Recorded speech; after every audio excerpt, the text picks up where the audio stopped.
I know what you're thinking. You're thinking Converged. That's Kashtira in front of me. What am I looking at? Why are you doing a Kashtira video? Well, number one, I've only covered pure Kashtira once ever on the channel, and I did want to give it another go. But the main reason we're talking about it today is this card right here, the Deep Sea Diva. Now, why am I playing this card? Well, this card enables a whole bunch of really funky plays, but one, it offers two main sort of benefits in general, because of course, as we all know, Kashtira doesn't use its normal summon as part of its primary combo, which opens up the doors to a lot of options, right? That's why it mixes so well with so many decks.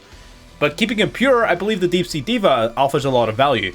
The main bit of value and the more consistent bit of value is Sprite Elf, right? Being able to summon out an Erase Heart and a Shangri-La and all of that's fun, you know, all fun and games, that's cool.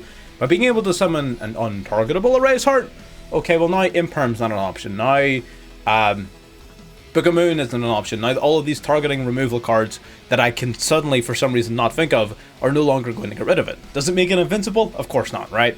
But it's one additional layer of protection to your otherwise somewhat vulnerable monster, right?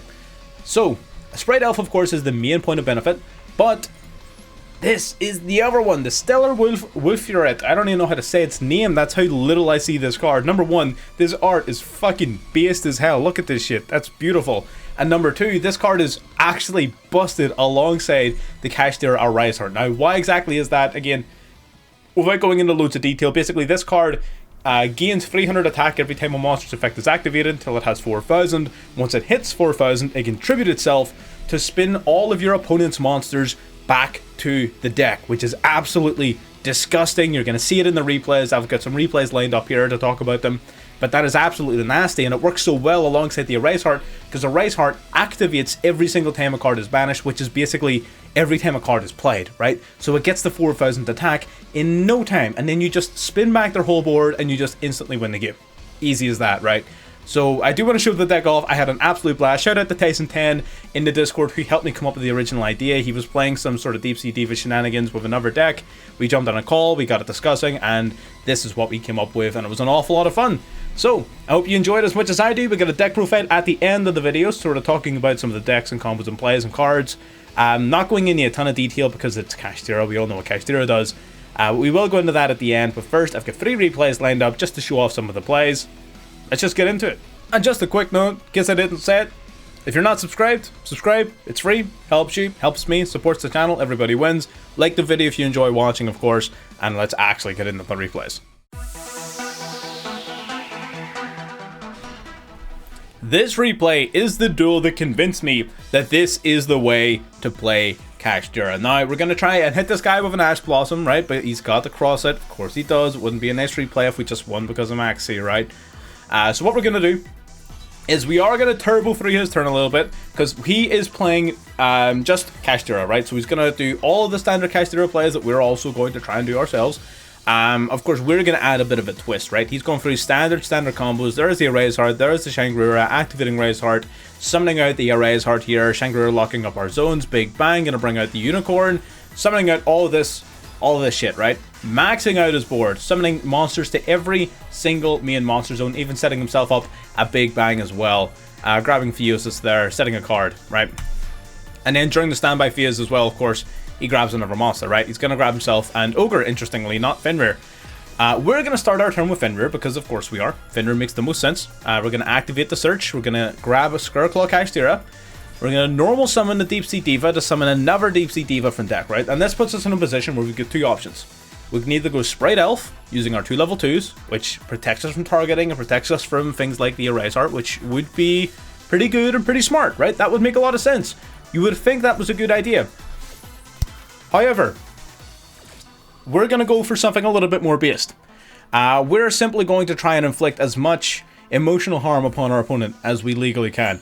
Unicorn resolving its effect, they're going to go to Zeus, that's whatever. They're going to go Erase Heart to gather some more materials here. We're going to go Fenrir to banish that Erase Heart before it becomes a pain in my ass. They're going to go Shangri-La here, locking up a whole bunch of our zones. Of course, that also gives their field spell the ability to pop one of our cards, which is somewhat annoying. Erase Heart, of course, disappearing. Field spell, popping a Diva, that's fine. We're going to Synchro Summon into the Stellar Wind Wolf. We're going to activate Birth now. Burf is going to activate, bringing back the Fenrir from the graveyard, activating Theosis. Theosis is going to summon out Unicorn from the deck. Unicorn, of course, gets searching for another copy of Theosis, because why not? That's proc number 1. We need 5 in total.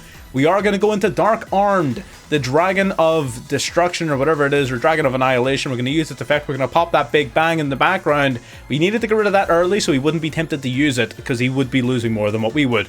We're going to go for the Kashtira Scarclaw here just to boost up our monster. We only need 1 more proc and activation. We are going to go in to the Erase Heart, activating Erase Heart in our hand, summoning it out. The Wolf now hitting 4k attack and wiping the board of monsters, grabbing the Theosis back from the banished pile. Erase Heart activating its effect, and from here, it's a done deal. Our opponent doesn't even try to put up a fight. We're just going to go easy, easy, lethal. And that is the power of the Wolf right there.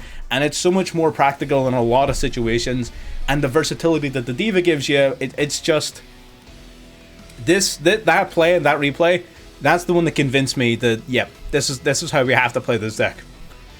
Just such a small change opens up so many doors. It really does. It's frightening.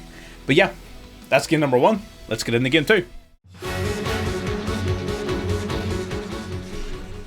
Getting into game 2, opening up with a pretty decent hand here, going second again. We would ideally like to go first, but we weren't getting very lucky with the coin toss. They're going to go for the Chandelier. We're going to meet that Chandelier with a Gamma, and then he's going to go for a Lady, not letting him have the last word. We are going to go for Maxi in response to that Lady. We will not let a Labyrinth player have the last word against us. We're going to draw 1 for the Summon a Lady, negating, of course, the Chandelier's effect. Big blue to our opponent. They're going to set 1 pass. We lose our Gamma. That's whatever. Fenrir in hand. We're going to top deck into Infinite Impermanence. That is A-okay. We're going to go Fenrir here. They're going to go for an Imperm of their own. That does actually hurt us quite a bit. We are going to go for Call By, though, on the Chandelier, just to chain block the Lady so that he doesn't get to search his deck. It also takes out the Chandelier, which is nice, right? But we were doing it primarily to stop the Lady from setting a trap from deck. Fenrir gets negated, that's fine. Too much defense for us. We're just going to have to pass turn, set 2 pass. Little annoying, but it is what it is. They're going to go attack position with the Lady. We're going to go Imperm onto the Lady. This was bait. This was entirely bait. I just really wanted him to activate this in response to the Imperm so that I could banish it off Fenrir. It was a total shot in the dark. Bad play. I know that. But sometimes bad plays work, right? What do you want me to say, right? People aren't perfect. I just hoped he was going to make a bad play. It is what it is. We draw in the Ash. That's fine. That's why we got Small World. Small World revealing the Rise Heart in the deck. Rise Heart bridges into Unicorn off of Ash, if you didn't know. We're going to go Unicorn here. Unicorn going to search our deck for Theosis. And from here, it's pretty much pretty straightforward. We already have Big Bang in the field. We're going to go for the Fenrir from deck. Fenrir gets searching for another copy of the Rise Heart. We run out of 3 for a reason. Special summon out the Rise Heart. We're going to go for the Shangri-La here. Rise Heart activating its effect, gonna banish a Unicorn from deck, boosting up its level, locking up a zone, allowing us to go into the Rise Heart. Pretty standard stuff here.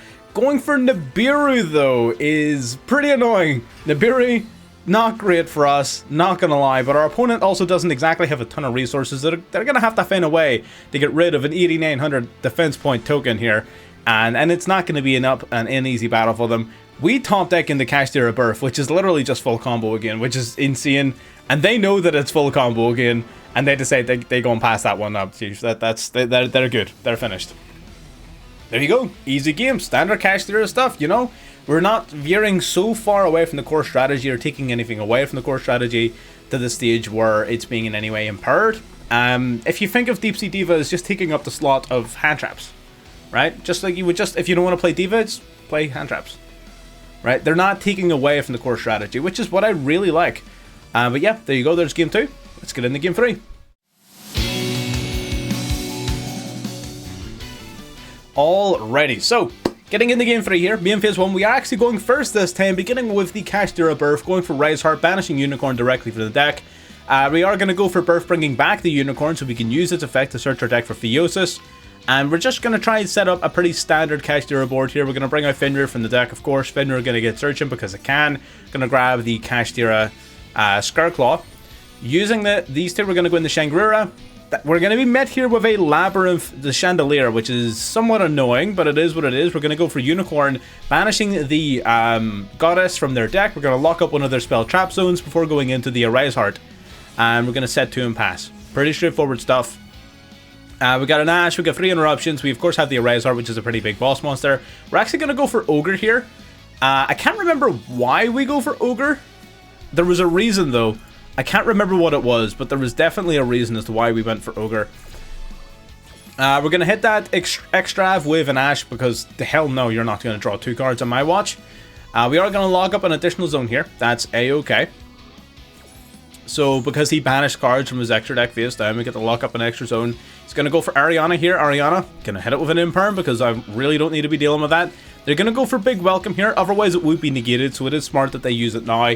And it also helps them dodge the Imperm, so that worked out really well for them overall. They're going to summon out the Lovely, dodge the Imperm by bouncing back the Ariana, and pretty much a phenomenal move from our opponent there in general. We're going to go for the Kashtira Erase Heart. Unfortunately, being chained to the Erase Heart is the Lovely Labyrinth, which does give him the ability to pop that card if he so chooses. And he's got a whole bunch of chain options as well from his graveyard. We're going to wipe out a couple of them at the very least. We are going to go for Call By on the Chandelier, which is going to stop it from coming back. Otherwise, that would just continue to be a problem and continue to generate advantage. We are going to reveal the top 6 of his deck, playing a rather trap-heavy version of Labyrinth, which is fine. We're going to banish a card. We're going to negate the Chandelier, of course, from the Call By, setting Welcome, using Lovely to pop the Erase Heart, which is pretty damn annoying, but it happens. Locking up pretty much his entire back row, right? He's got 1 back row slot left. So he's got 2 face downs. He's going to summon out the lady here, and he's going to pass turn. So we've locked up most of his back row slots, which is fine, but it doesn't give us a win condition. It just means that we're not currently losing. He's going to go for Goes and Match, which locks us into 1 attribute. Considering we control the fire monster, that's rather problematic because we can only summon the Erase Heart. We're going to banish Big Bang. Again, trying to get some sort of advantage out of this, but again, because of the Goes and Match, we are rather locked up and unable to do such a thing. Boosting up our level, we're just trying to lock up as much of the back row as we possibly can. We're going to go get a look at the Shangri-La here. We do get to summon the Erase Heart that's on this guy as material. At this stage, we were sort of struggling to come up with a win con against Goes and Match. Goes and Match is extremely effective against Kashtira in a lot of situations, so we were trying to just sort of wall up a little bit and sort of defend ourselves against the Labyrinth onslaught, but the fact that they're able to play things like Big Welcome from the graveyard, which easily subverts the protections that Shangri-La would have attached to it, it makes life very difficult. I'm going to speed this up a little bit because I don't believe the game lasts for very much longer. He's going to take out our 2 monsters, that's A-okay. Going to end phase, that's fine. Passing back to us, we're sort of still struggling to think of something here. We'd say we're going to go for Birth, of course, bringing back the Erase Heart, same plays, banish the Theosis. Shangri-La locking up his own. Theosis going to grab us back the Big Bang. Big Bang was kind of our big play. So it's sort of what we were thinking about how we're going to win this thing. That's what we were trying to set up last turn as well.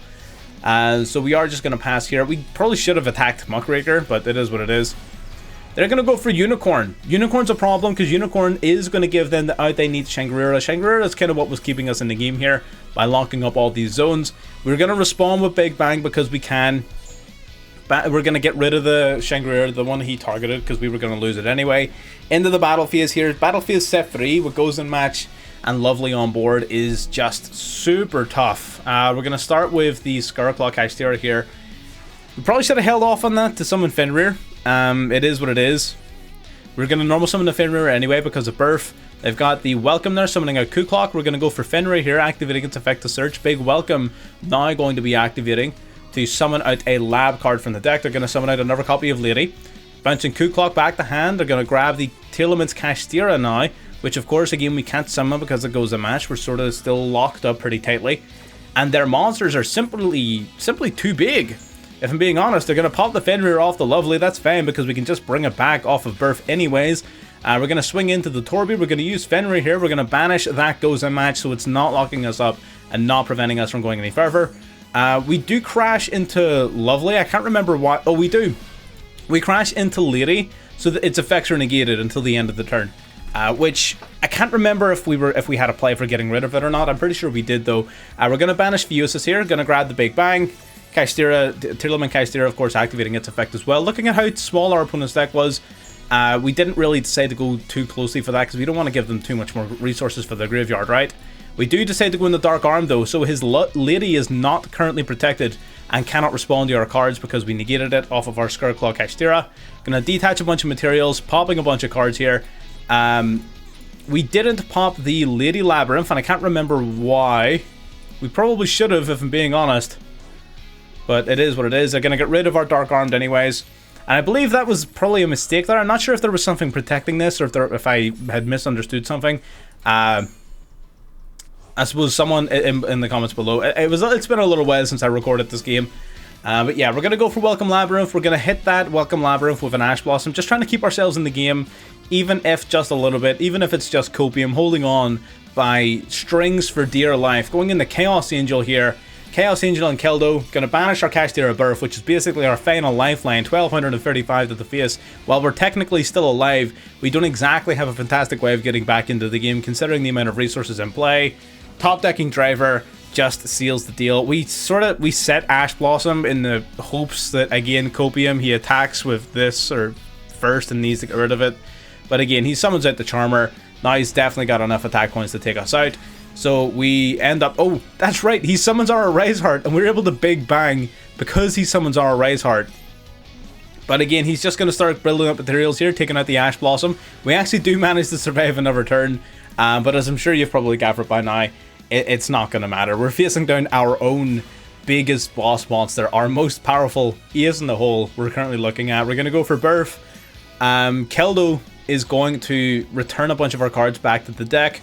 Birth, I believe, still, yep, brings back a Unicorn, but he does get to get his third material onto the Erase Heart. Unicorn gonna use its effect, being met with instantly being banished. We're gonna get rid of a Chaos Angel, but it's not gonna matter. We've forced to end our turn. And yeah, I don't believe our opponent sticks around very much longer, yeah. Straight to battle phase, and lethal. A few twists and turns in that game, there was. We tried to making a few plays, a few desperate plays to keep ourselves in the game as long as we possibly could. But ultimately, it simply wasn't meant to be. Labyrinth showing that they are, in fact, the counter to Kashtira. Strong overall. Let's get into the deck profile. So this is the list we ended up landing on. I'm not going to sit and go over every single little thing. Because, again, we already know everything about Kashtira. Everybody knows Kashtira by now. It is one of the top 3 decks in the game. And I'm sure everyone is pretty tired of me talking about Kashtira cards. So I'll cover ratios, but the cards I'm going to talk about are going to be the other cards, right? We are, for the sake of hand traps, first of all, triple Maxi, of course, triple Ash, of course, double Call By, single Crossout, absolutely mandatory. We're also having room for Effect Veiler, double Imperm, so double Veiler, double Imperm, pretty good. We're playing Talent and double copies of Thrust. And there is our hand traps, right? We're also playing Small World again. Some people really don't like Small World. I think it's better in cast than in most decks. You can technically count Small World as like a flex spot, but I think that would be silly. I think getting access to Diva or using Diva to get access to something else is simply too important. But yeah, this is sort of what I would consider to be the core of the deck. In terms of Kashtira ratios, we're basically just playing as much of everything as we can. Triple Rise Heart, double Fenrir, triple Unicorn, 1 Ogre, 1 Scarclaw, and 1 Tearlaments Kashtira, triple Theosis, triple Birth, 1 Big Bang, and 1 Pressure Planet. That's the standard main deck for Kashtira decks. We've all seen it time and time again, several times a day, so I'm not going to waste anyone's time by talking about those cards. What I will briefly talk about is the Deep Sea Diva. Very, very straightforward card, a level 2 tuner monster. When normal summoned, you can special summon a level 3 or lower Sea Serpent from your deck. Now, that does open up a whole bunch of doors in terms of like the different kinds of monsters you can summon. I was originally playing around with a really cope idea with Neptibus, the Atlantean Prince. I was sort of playing around with Atlanteans a little bit. It's adding a bunch of bricks in for no reason, so we ended up cutting it, and simply using Diva to summon another copy of Diva is more than sufficient in the vast majority of situations. So basically, normal summon 1, special the other from the deck. It's that simple. It's a tuner. Because it's a level 2, it allows you to go with your level 7s into a level 9, which we're going to talk about. As a level 2, it's also perfect materials for Sprite Elf, which protects your cards from targeting.